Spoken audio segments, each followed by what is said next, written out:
உறவுகளுக்கெல்லாம் வணக்கம். இன்றைய தினம் 14ஆம் தேதி மே மாதம் 2025ஆம் ஆண்டு. இன்றைய தினம் இந்த காணொலியில் நாங்கள் பேசக்கூடிய விடயங்களாக வெளிநாட்டு பெண்ணொருவரை இலங்கையிலே சுற்றுலா வந்த இடத்தில் ஒரு வேன் சாரதி ஒருவர் செய்திருக்கக்கூடிய ஒரு தகாத ஒரு விடயம். இது தொடர்பாக பார்க்க இருக்கின்றோம். அடுத்ததாக இன்றைய தினம் ஆணையரவு உப்பளத்திலே அங்கு பணிபுரிபவர்களினால் ஒரு போராட்டம் ஒன்று முன்னெடுக்கப்பட்டிருக்கின்றது. அது மாத்திரம் இல்லாமல் இலங்கையை பொறுத்த வரைக்குமே இப்பொழுது இந்த விபத்துகள் அதிகரித்துக் கொண்டிருக்கின்ற நிலையில் இன்றைய தினம் மீளவும் ஒரு விபத்து சம்பவம் ஒன்று பதிவாகி இருக்கின்றது. இது மாத்திரமில்லாமல் இன்னும் சில விடயங்களை பற்றியும் இன்றைய தினம் இந்த காணொலியில் கதைக்க இருக்கிறோம். காணொலிக்கு செல்வதற்கு முன்பதாக நீங்கள் இதுதான் முதல் தடவையா இந்த சேனலுக்கு வாரீங்க பாக்குறீங்கள் என்று சொல்லி சொன்னால் மறக்காம சப்ஸ்கிரைப் பண்ணிட்டு பாருங்க சொல்லிக்கொண்டு இன்றைய தினம் இந்த காணொலியுடன் இணைந்து கொள்கின்ற நான் சுதர்ஷினி சசிகரன். உங்கள் எல்லாருக்குமே தெரியும், ஆணையரவு ஒரு தேசிய உப்பளம், அதுவும் வடமாகாணத்தில் இருக்கக்கூடிய ஒரு பெயர் சொல்லக்கூடிய ஒரு பெரிய உப்பளம். இந்த உப்பளத்திலே பணிபுரியக்கூடிய ஊழியர்கள் இன்றைய தினம் பல்வேறுபட்ட கோரிக்கைகளினை முன்வைத்து ஒரு ஆர்ப்பாட்டம் ஒன்றினை முன்னெடுத்து இருக்கின்றார்கள். அதாவது என்ன விடயங்களுக்காக இவர்கள் இந்த ஆர்ப்பாட்டத்தை முன்னெடுத்திருக்கின்றார்கள் என்பது தொடர்பாக அந்த ஆர்ப்பாட்டத்தில் பங்கு பற்றி இருக்கக்கூடியவர்கள் ஊடகங்களுக்கு கருத்துக்களை தெரிவித்திருக்கின்றார்கள். அவர்கள் கூறிய கருத்துக்களை நான் இன்று உங்களுடன் பகிர்ந்து கொள்கின்றேன். அதாவது என்ன விடய அவர்கள் ஆர்ப்பாட்டத்தினை மேற்கொண்டிருக்கின்றார்கள் அப்படி என்று சொல்லி இப்பொழுது ஆணையரவு உப்பளத்துக்கு யாழ்ப்பாணத்தை சேர்ந்து புதிதாக ஒரு முகாமையாளர் ஒருவர் நியமிக்கப்பட்டிருக்கின்றாராம். இந்த முகாமையாளர் அங்கு பணிபுரிகின்ற ஊழியர்களுடைய பிரச்சனைகளை காதிலே வாங்கிக் கொள்வதில்லையா. அது மாத்திரம் இல்லாமல் இப்ப அங்கு பணிபுரியக்கூடிய ஊழியர்கள் தங்களுக்கு ஏதாவது பிரச்சனைகள் இருக்கின்றது என்பது தொடர்பாக அவரிடம் கூறியிருக்கின்ற பொழுதும் கூட அவர் அது தொடர்பாக முறையான விசாரணைகளை மேற்கொள்ளாமல் இருந்திருக்கின்றார். இந்த நிலையில பார்த்தோம் என்று சொல்லி சொன்னால் இவர்களுக்கான அங்கு பணிபுரிகின்ற நேரத்திலே அவர்களுக்கான அந்த குடி தண்ணீர் வசதி கூட அங்கு சரியான முறையில் இல்லையாம். அதாவது அந்த நிறுவனத்துக்கு வெளியிலே தான் ஒரு குடி தண்ணீர் வைக்கப்பட்டிருக்கின்றதாம். இவர்கள் அந்த வெளியில் இருந்துதான் குடி தண்ணீரை உள்ளே எடுத்துக்கொண்டு வர வேண்டிய ஒரு நிலைமை இருக்கின்றது. அப்ப அவர்கள் உள்ளே எடுத்துக்கொண்டு வந்தாலும் கூட அந்த 10 மணிக்கு பிறகு வெளியில் இருக்கக்கூடிய அந்த தண்ணீரும் இவர்கள் உள்ளே கொண்டு வரக்கூடிய அந்த தண்ணீரும் இப்பொழுது அடிக்கக்கூடிய இந்த வெப்பம் காரணமாக அதிகளவாக சூடாகுவதனால் அவர்களுக்கு அங்கு அதிகமாக அந்த குடி தண்ணீர் பிரச்சனை என்பது ஏற்பட்டு இருக்கிறது. அப்ப இந்த குடி தண்ணீர் பிரச்சனை என்பதற்கு ஒரு தீர்வு கொடுக்கப்படவில்லை. அது மாத்திரம் இல்லாமல் அங்கு பணிபுரிகின்ற பெண்களுக்கு அதிக அளவான வேலை சுமைகள் ஏற்படுத்தப்படுகின்றதாம். அதாவது இந்த 30,000 கிலோ அளவில் அந்த உப்புகளை ஏற்ற வேண்டும் பெண்கள் சேர்ந்து என்கின்ற மாதிரியாக சொல்லப்பட்டிருக்கின்றதாம். அப்ப பெண்கள் எவ்வாறாக அந்த 30,000 கிலோவை ஏற்றுவது என்பது தொடர்பாக பிரச்சனைகள் ஏற்பட்டிருக்கின்றது.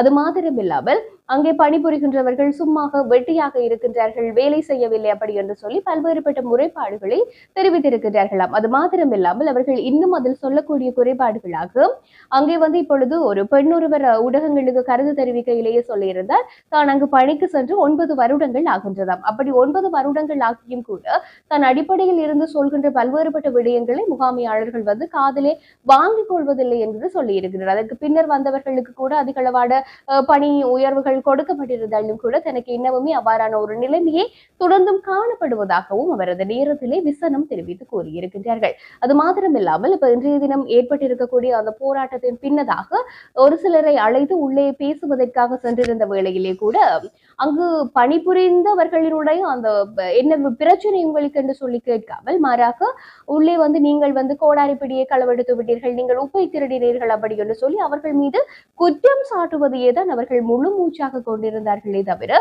அவர்களினுடைய பிரச்சனைக்கான அந்த தீர்வினை கொடுப்பதற்கு அவர்கள் முன்வரவில்லை என்கின்ற மாதிரியாகவும் அவர்கள் கூறியிருக்கின்றார்கள். அது மாத்திரம் இல்லாமல் ஒரு மிகவும் கேவலமான முறையிலே அங்கு பணிபுரிகின்ற ஊழியர்களை முகாமையாளர் நடத்துவதாகவும் அவர்கள் குறிப்பிட்டு கூறியிருக்கின்றார்கள்.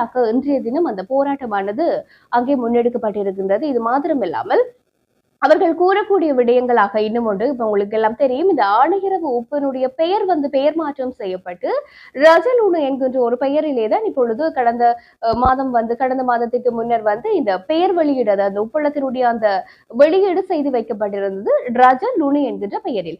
ஆனால் இப்பொழுதும் கூட அந்த ஆணையரவு உப்பு என்று சொல்லி அதனுடைய பெயர் மாற்றம் செய்வதாக அமைச்சர் அவர்கள் கூறியிருந்தாலும் கூட இன்னுமே அந்த பெயர் மாற்றங்கள் செய்யப்படாமல் இப்பொழுதும் அந்த அட்டைகளிலே ரஜலுணு என்கின்ற மாதிரியாக இருப்பதாகவும் வந்து அவர்கள் கூறியிருக்கின்றார்கள். ஆக என்ன சொல்றது, நாங்கள் உப்பளத்திலே பணிபுரிகின்றோம் என்று சொல்லி எங்களை மிகவும் கேவலமாக எண்ணிக்கொண்டிருக்கின்றார்கள் என்கின்ற மாதிரியாக அவர்கள் கவலை தெரிவித்து இந்த விடயங்களினை தெரிவித்திருக்கின்றார்கள். இது ஒரு விடயம். அடுத்ததாக பார்த்தோம் என்று சொல்லி சொன்னால் உங்கள் எல்லாருக்குமே தெரியும், நாடாளுமன்ற உறுப்பினர் ராமநாதன் அர்ஜுனா மீது வந்து பல்வேறுபட்ட வழக்குகள் கடந்த காலங்களிலே போடப்பட்டிருந்தது. இதுல ஒரு வழக்கு தான் என்னன்னு சொல்லி சொன்னால் அவருடைய அந்த பதவியை ரத்து செய்ய வேண்டும் அப்படி என்று கூறி ஒஷல ஹேரத் என்பவர் வந்து வழக்கு தாக்கல் செய்திருந்தார். அந்த வழக்கின் பொழுது என்ன அப்படி, அந்த வழக்கு என்ன அப்படி என்று சொல்லி சொன்னால், இப்ப வந்து இவர் வந்து நாடாளுமன்ற உறுப்பினராக நிற்பதற்கான அந்த பாராளுமன்ற தேர்தலிலே போட்டியிடுகின்ற பொழுது இவர் ஒரு அரசாங்கத்திலே பணிபுரிகின்றவராக இருக்கின்ற பொழுது அந்த பதவியை ரத்து செய்யாமல், பதவியில் இருந்து நீங்காமல் வந்து அவர் அந்த பாராளுமன்ற உறுப்பினர் போட்டியில் நின்றதுதான் இதற்கான காரணம் என்று சொல்லி சொல்லப்படுகின்றது. இதன் அடிப்படையிலே அவருக்கான அந்த வழக்கானது, அவர் அந்த ஒஷல ஹேரத் வந்து போட்டியிருந்த வழக்கு வந்து இன்றைய தினம் கொழும்பு மேல் நீதிமன்றத்திலே எடுத்துக் கொள்ளப்பட்டிருந்தது.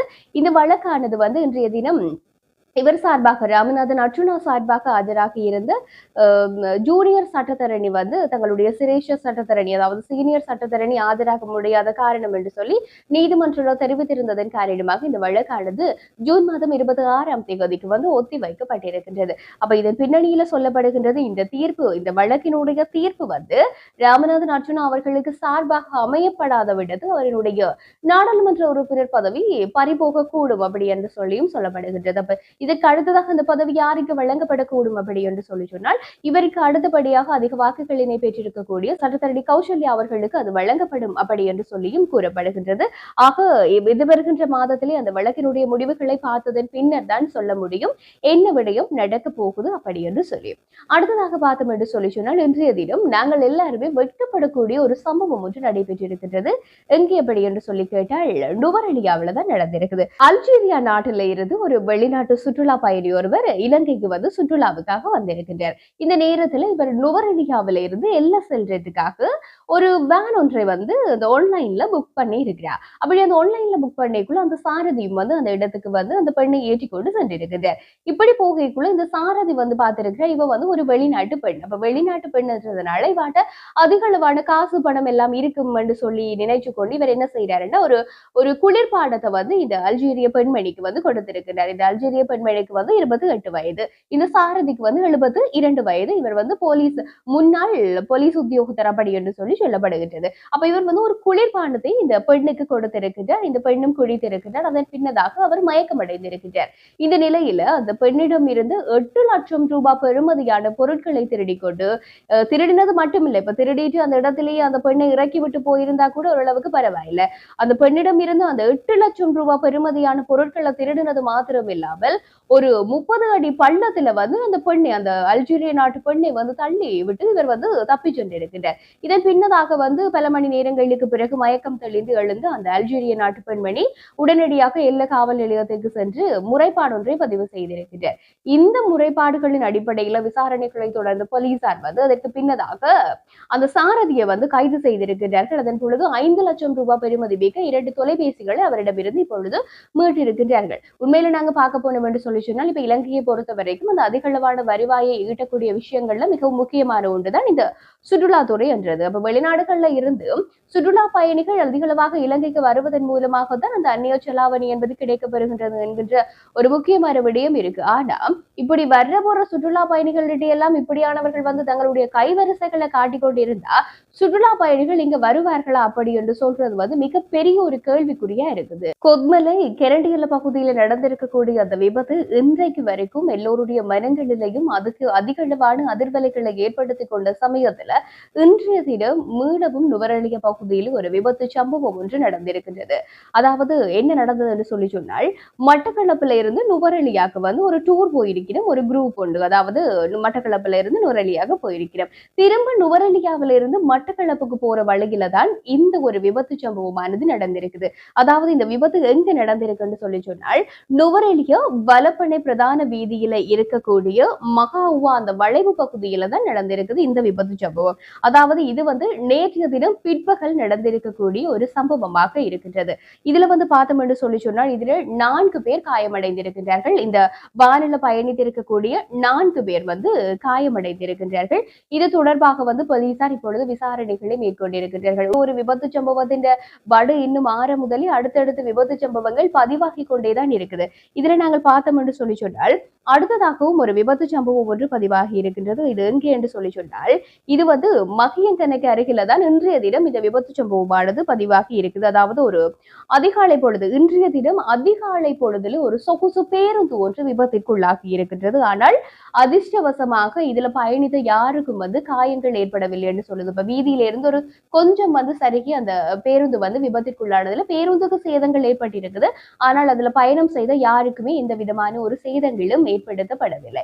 இது மாத்திரம் இல்லாமல் இன்னும் ஒரு விடயம் ஒன்று, அதாவது இப்பொழுது இந்த அதிகளவான துஷ்பிரயோக சம்பவங்கள் பதிவாகி கொண்டிருக்கிற நிலையில இந்த துஷ்பிரயோக சம்பவங்கள், அதாவது இந்த பாடசாலைகளில் நடைபெறக்கூடிய துஷ்பிரயோக சம்பவங்கள், அது மாத்திரமில்லாமல் சிறுவர்களுக்கு எதிராக மேற்கொள்ளப்படுகின்ற துஷ்பிரயோக சம்பவங்கள் தொடர்பாக உங்களுக்கு ஏதேனும் தகவல்கள் தெரிந்தால் நீங்கள் ஒரு தொலைபேசி இலக்கம் ஒன்றை போலீசார் கொடுத்திருக்கின்றார்கள். இதன் மூலமாக நீங்கள் தொடர்பு கொண்டு உடனடியாக தகவலை தெரிவிக்க முடியும் என்று சொல்லி அந்த அவசர தொலைபேசி இலக்கம் 1929 என்கின்ற மாதிரியாக இருக்கின்றது. அப்ப இப்படி சம்பவங்களை நீங்கள் கேள்விப்பட்ட உடனேயே இந்த தொலைபேசி இலக்கத்தின் மூலமாக தொடர்பு கொண்டு நீங்கள் இதனை தெரியப்படுத்திக் கொள்ள முடியும். ஆக எங்களுக்கு என்ன, மற்றவர்களுக்கு நடந்த எங்களுக்கு என்ன என்று சொல்லி நீங்கள் அலட்சிய போக்குல இருக்காமல் இப்போ ஒரு சமூகம், அதாவது எங்கட வீட்டு நடக்கிறது மட்டும்தான் விடயங்கள் கிடையாது, எல்லாரும் சேர்ந்ததுதான் ஒரு சமூகம் அண்டைக்குள்ள அதுல கரிசனை உடையவர்களாக இருக்க வேண்டியதும் எங்களுடைய கடமையாக இருக்கின்றது. ஆக எனக்கு என்ன என்று சொல்லி அலட்சியப்படுத்தாமல் உங்களுக்கு விடயங்கள் தெரிந்தால் நீங்கள் இந்த 1929 வாயிலாக தகவல்களை தெரிவித்துக் கொள்ள முடியும். இது மாத்திரம் இல்லாமல் இப்பொழுது முள்ளிவாய்க்கால் நினைவேந்தல் வாரம் நடைபெற்றுக் கொண்டிருக்கின்றது. இதனை முன்னிட்டு யாழ்ப்பாண பல்கலைக்கழக மாணவர்களினால் இன்றைய தினம் யாழ்ப்பாணம் பல்கலைக்கழகத்தில் ஒரு இரத்த தான நிகழ்வு ஒன்று நடைபெற்றிருந்தது. இன்றைய தினம் நாங்கள் இந்த காணொலியில் இந்த விடயங்களை பற்றி எல்லாம் பார்த்திருக்கின்றோம். உங்களுக்கும் இது தொடர்பான கருத்துக்கள் இருந்தால் என்னுடன் பகிர்ந்து கொள்ளுங்கள் என்று சொல்லிக்கொண்டு இன்றைய தினம் இந்த காணொலியை இத்துடன் நிறைவு செய்து கொள்கின்றேன். நன்றி உறவுகளை.